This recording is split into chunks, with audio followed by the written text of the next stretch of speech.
saya mahasiswa dari Universitas Mula Warman dari KKN KLW 46 di Kelurahan Jahap. Jadi di video kali ini kita bakalan sharing bisnis bersama salah satu pebisnis muda yang ada di Samarinda. Siapakah dia? Yuk langsung aja kita lihat profilnya berikut ini.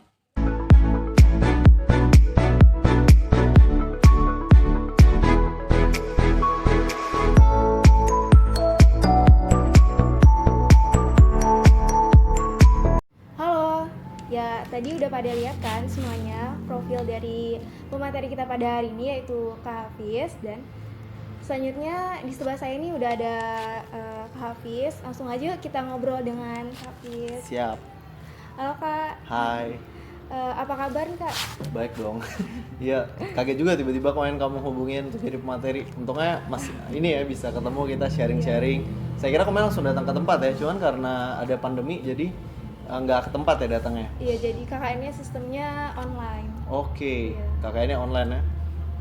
Ya Kak, tadi kita udah pada lihat profilnya Kak Hafiz, udah banyak banget ya pengalamannya di organisasi, di bidang bisnis maupun di desain. Iya. Nah, sebelum kita masuk ke pembahasan kita, yaitu tentang bagaimana sih strategi promosi yang efektif, kita mau tanya-tanya dulu nih Kak, Oh, boleh. terkait pengalaman Kakak selama di dunia bisnis dan desain itu seperti apa. Tuh. Yang pertama nih Kak, mulai kapan sih Kakak itu terjun di dunia bisnis dan di dunia desain, dan alasannya itu karena apa? Bisa diceritain nggak? Bisa. Jadi dulu awalnya itu pertama kali mulai usaha desain itu dari tahun 2013. Jadi habis lulus SMA kan bingung tuh, aduh aku mau ngapain ya setelah lulus SMA ini, karena biasanya habis lulus SMA itu kadang itu ada fase-fasenya di mana kita tuh masih mencari jati diri kan. Iya. Jadi ya aku coba praktekin belajar ilmuku di desain. Yes. Nah aku pertama kali itu ikut kursus di Jakarta. Ngambil apa? Ngambil kursus desain yang khusus desain selama 11 hari itu intensif tuh. Nah habis ngambil kursus desain, nah disitulah pas ke Samarinda aku langsung praktekin apa yang udah aku pelajarin kan. Nah dari situ aku pertama kali mulai freelance. Awalnya sih freelance masih kan, sampai tahun 2018 tuh aku masih nerima kerjaan freelance, belum buka usaha desain kan. Kalau sekarang aku ngejalanin kawalan studio kan. Nah kalau dulu tuh aku masih freelance, aku masih gabung ke tim-tim yang berkaitan dengan desain sama teknologi kan. Iya, iya. Nah jadi itu di tahun 2013 sih pertama kali aku mulai bisnis. Nah kenapa sih aku mulai bisnis? Karena gini, bisnis itu kan seru sih kayaknya, meskipun orang ngeliat wah gila seru ya kayak jadi pebisnis enak, cuman tapi ya sebenarnya nggak seenak itu kan. Cuman tapi salah satu tujuanku pengen berbisnis ya biar aku bisa ngebuka lapangan pekerjaan dan bisa ngebantu orang-orang. Apalagi berbisnis itu kan juga ada seninya kan. Nah di situ aku pengen belajar makanya. Jadi itu sih sejarah awal kenapa sih aku lebih memilih bisnis. Bukan berarti aku nggak milih kerjaan ya. Kerjaan juga tetap kalau ada yang cocok ya aku bakal ambil. Cuman tapi bisnis itu bisa aku jadiin sampingan, bisa juga aku seriusin. Nah jadi kayak gitu sih. Iya. Gitu ya. Jadi bisnisnya udah dijalanin, dan bagaimana sih cara memanajemennya antara ketiga itu kan pasti Oh, iya. bakal satu aja gitu bakalan pusing, apalagi kan ada tiga kan, dan Iya. karyawannya juga banyak kan. Benar. Oh apalagi ya ditambah lagi saya sekarang kan ngerjain kerjaan kan.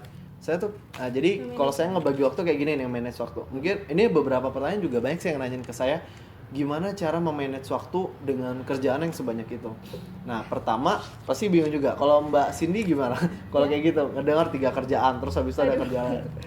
Pasti bingung udah bagi waktunya kan. Benar pasti Antara sih. satu nanti ada masalah lagi, udah satu diselesain pasti kan Iya. ada lagi. Kalau saya di awal itu kemarin bikin yang namanya kayak kuadran gitu. Jadi ada 4 kuadran yang saya buat. Mana yang bersifat kerjaan tetap atau enggak apa penghasilan tetap, mana yang bersifat passive income, mana yang bersifat untuk kegiatan sosial, mana yang bersifat untuk investasi masa depan.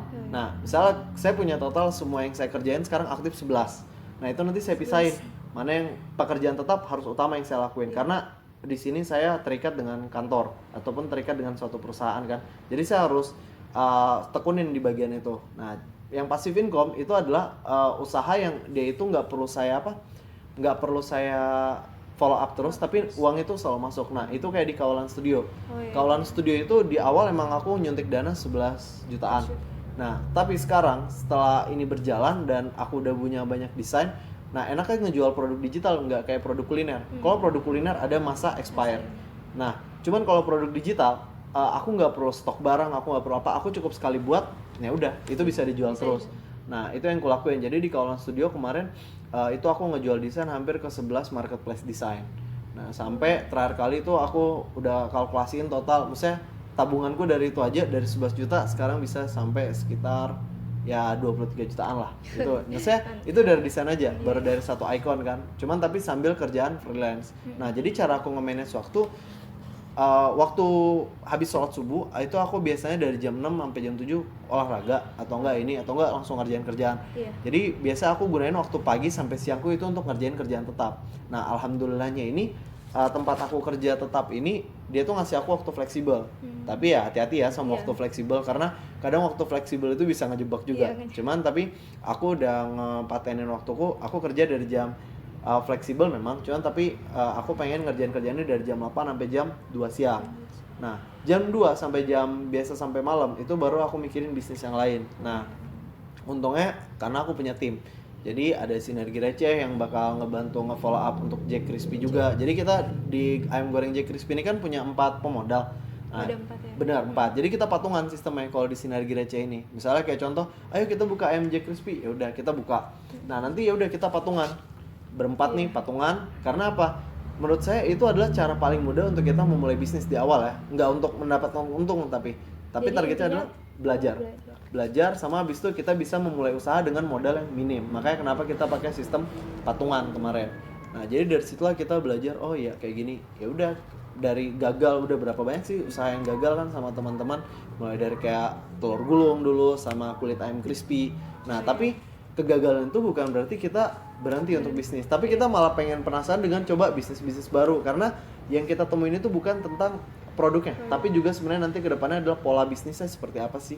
Ya, jadi udah tahu gitu kan. Nah, pola bisnisnya. Ya, jadi bagi waktunya jadi pagi itu saya ngerjain kerjaan tetap. Nah, sore biasanya tuh sore sampai sebelum malam itu biasa saya kalau nggak istirahat atau nggak ya bagi waktu untuk bisnis. Nah, sampai malam deh itu biasa untuk pikirin bisnis. Nah, gitu sih cara saya bagi waktunya.